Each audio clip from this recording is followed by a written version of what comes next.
Ate Marie, the sun's shining, and we here in Christchurch are transitioning from summer to autumn, but it felt very wintry yesterday. If I look out over the mountains, there is snow on them, and that's, yeah, winter's coming. So snuggle on up and we can have a bit of a story this morning. Now, yesterday, what did we talk about? Oh, yes, I thought about another one, a true or false one, because yesterday's one stumbled a few people, which is awesome. And this is what it's all about. It's about challenging you and getting you to think a bit.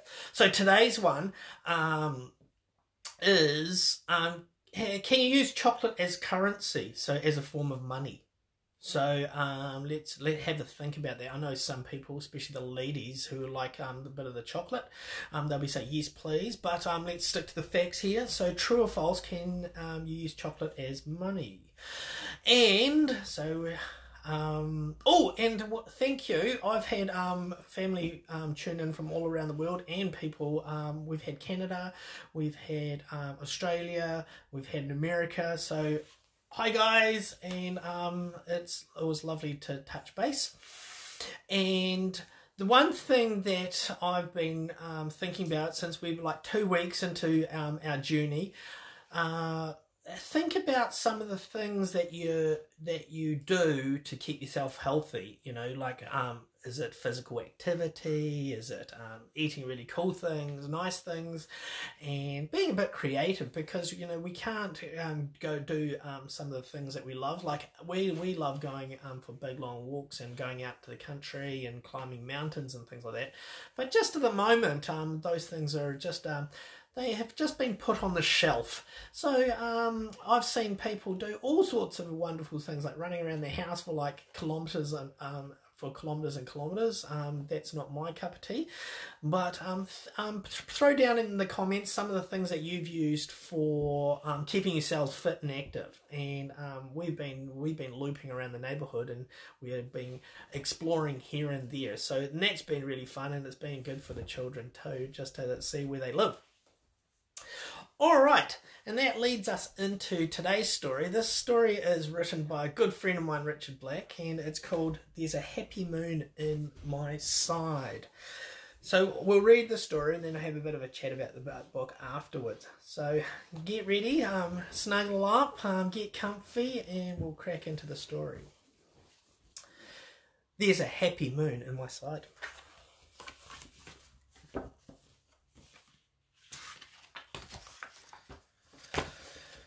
One morning when Lucy woke up, there was a happy moon in her side. There's the moon. That's a strange place for a moon.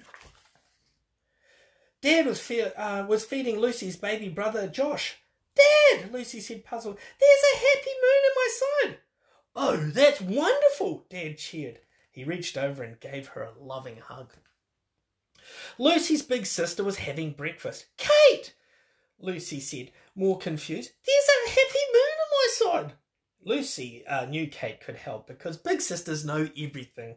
I know, exclaimed Kate. Isn't it great? Mum was getting ready for work. Mum, Lucy said, now bewildered, there's a happy moon on my side. Mum kissed Lucy on the forehead. Oh, I am so pleased. You have found it, she said, delighted. Bewildered? That means kind of confused. No one seemed surprised by Lucy's happy moon. Today is going to be a very interesting day, thought Lucy. The happy moon thought so too. In fact, they were going to be many interesting days ahead. On Monday, Lucy bounced up to her friend Maddie with a smile on her side. Hello, she said cheerfully. Go away, Maddie said angrily. Leave me alone. Lucy felt hurt and confused. Wow, said the happy moon. That was unkind. I wonder what's going on inside her. This isn't about you, Lucy. You're just being friendly. Maddie's words are just about how Maddie is feeling. I hope she feels better soon. Let's find another friend to play with who's in a better mood. Tuesday. On Tuesday, Lucy's class had a spelling test. Lucy had been practicing all week, but when she saw how many answers she got wrong, her heart sank. Lucy felt very discouraged. The happy moon comforted Lucy. That's disappointing. You worked really hard. You can learn from this and improve. That's what life is all about, learning and growing. Your teacher's there to help you. You can ask her to go over the test so you feel more confident with these words. That's good advice, happy moon. On Wednesday, Sam told Lucy that their friend Jack was in hospital with a broken leg. Lucy felt sad for Jack. What a horrible thing to happen, the happy moon exclaimed. Lucy and the happy moon were quiet together. They felt sad together. Maybe you could write him a note hoping he feels better soon, suggested the happy moon. On Thursday, Lucy's teacher, Miss Miller, asked Lucy to get the crafting materials out at lunchtime. But at lunchtime, Lucy was playing with her friends and she forgot. Miss Miller was not pleased. Lucy felt ashamed. Oh, this is just a mistake, said the happy moon. Everyone makes mistakes. This is about what you did. It's not about who you are. You are still a special person. You can't change what has happened, but you can say sorry to Miss Miller. Make different choices next time. Speak kindly to yourself. This happy moon, he's onto it. On Friday, Lucy was practicing the piano. She was working on a new piece of music. It was a hard piece. It was an I can't do this piece of music. Lucy felt defeated, beaten. Oh, I know this seems difficult, the happy moon said gently. You've learned hard pieces before and you can do it again. Difficult doesn't mean impossible. Slow it down and try again. When you're patient and persistent, you'll be surprised at what you can achieve. On Saturday, it was the first day of the holidays. Lucy was ready for her play date at Ella's house. They were great friends and they always had so much fun together. Ella's mother rang. The play date was cancelled. Oh, Lucy felt grumpy. This isn't what you wanted, the happy moon said. You always have a great time at Ella's house. But this isn't your last chance. You'll have other play dates with Ella. There are still many fun things you can do today. Just let yourself find them.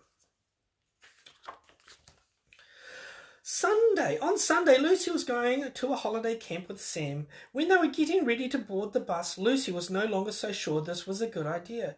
Sam and Lucy both felt anxious. It's a bit nervous. You got your butterflies in your tummy. It's just like, oh, it's going to be a bit strange.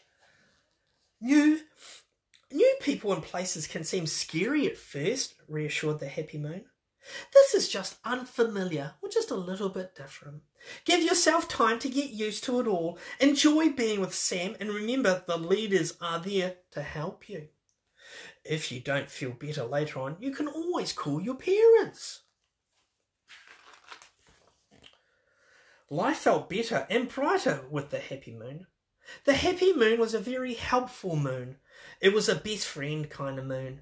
It was a I feel stronger inside kind of moon. Then one day everything went wrong. Lucy felt overwhelmed and upset. That's when everything's so busy and crazy. The happy moon tried to speak, but this time Lucy couldn't hear it. The sadness was too loud. The disappointment was too loud. The hurt was too loud. We all have days like this.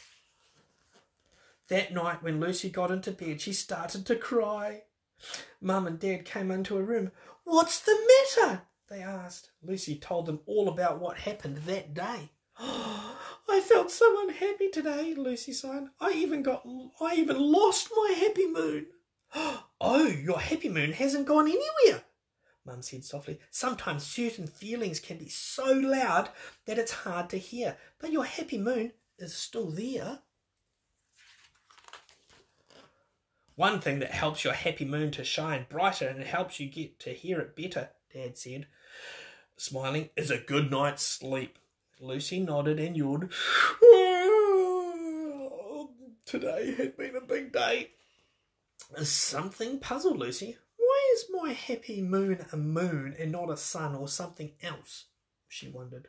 Dad pulled back the curtain to reveal the nighttime moon. There it is up there. Well, said Dad, the moon doesn't have any light of its own. When it's nighttime, the moon reflects the sun's light so we can find our way in the dark. When it's especially dark night or seems like a very long night, the light from the moon helps us know that the sun is still there and that a new day is coming. You see, Mum exclaimed, your happy moon is shining the light to you. It's simply reflecting the truth to you. The truth about your situation, the truth about who you are. Your happy moon reflects the truth to you in the difficult times, in the sad times, in the I've messed up times. Mum gave Lucy an extra tight hug. Those are really, really good. Lucy waited for Dad's rhyme. Every night, good night rhyme. Good night, I shall turn out the light. I will see you in the morning when the day is dawning.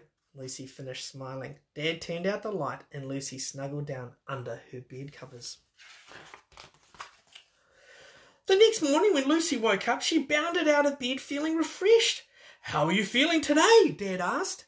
Lucy looked at him and smiled. There's a happy moon in my side. Oh, that's a fantastic story. Now, Richard, as I mentioned, is a good friend of mine, and he's a counsellor, and he's been working with people for the last 600 million years. And he wrote this book to help with children's well-being and resilience. Now, this book is available. After I post this video, I will pop down a link where you can look at purchasing the book. And in the back is fantastic. There gives you a whole heap of tools and skills to help children with getting their happy moon. Talks about moods and things like that, and it's just a lovely story about how the happy moon in the side came about. It's wee Bronte, which is one of Richard's daughters. So, there's a whole heap of things that and it talks about moods and other words for the moods, and so that the children can be able to take grasp of how they're feeling and give them the tools to express it. And also, like we've been talking, helping your happy moon to shine. There's things like having routines, healthy food, exercise, and just and being able to articulate how you're feeling. So it's a great resource for parents and caregivers and for teachers as well. So I really encourage you to look into that. So now I asked you the question about chocolate. Can you use chocolate as money? And I'm knowing that there's lots of people going like this. Yes. So let's have a drum roll. The answer is true. And you'll be like, what? Well, it's not used now, but this is a bit of a tricky question. The answer is true, but the ancient Mayans, they were a people that lived thousands of years ago, and they lived in Mexico and Central America, and they used the cocoa bean as currency. It was so valuable, it was considered as valuable as gold. So you could go down to the shops with your cocoa beans and say, so you're using chocolate as money. So I hope you enjoyed that one, and we will see you tomorrow, even though tomorrow is Good Friday. Story time with Mr. Tim will be here at 10 o'clock tomorrow, and I hope you enjoyed today, and take care. And children, remember, throw down in the comments some of those things that you use for exercise. And oh my gosh, my children have been bouncing on the trampoline for like 1,000,000 hours, which is fantastic, and all I hear is giggling. So keep it up. All right, see you tomorrow. Thank you.